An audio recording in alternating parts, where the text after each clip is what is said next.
You're asking me about the beast? Of course you are. I can already tell. Perhaps you read about it in the papers or saw it in those pictures folk like to share around online. I was talking to the papers years ago, back when they was interested, of course. But you're here now, and it's exciting because you saw it in the guidebook. Am I right? Well, buy the man a drink.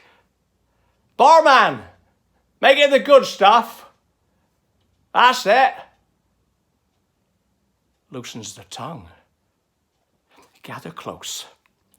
I'm not going to bite you. Or am I? Don't look so worried. That's just me joking. See that skull on the wall?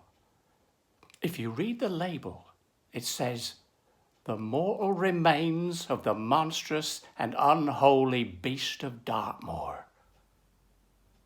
Biggest load of claptrap you've ever heard. It's the closest you'll see to the beast in here, though, of course. Because he's clever. He's not getting near to town. It's out there in the wilds where you'll see him just before the mist comes down. When you've turned with a sudden chill and realised you've lost sight of your car. Easy to do that. Mark my words. One moment you're following a charming little track, all bright heather and birdsong. The next moment, you're tangled in gorse, 1 foot down a ravine. That's the nature of the moor. Beautiful and deadly.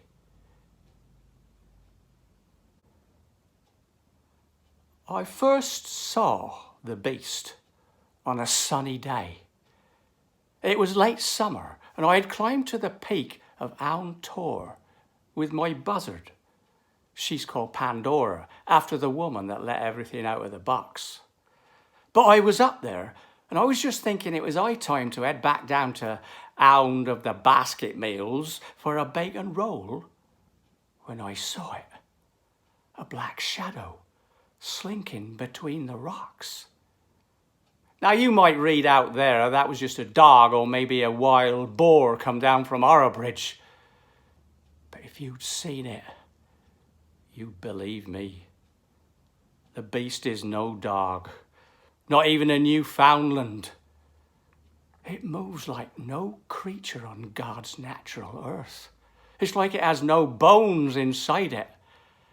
And it sensed that I'd seen it, and it almost folded itself in half to turn and look back at me.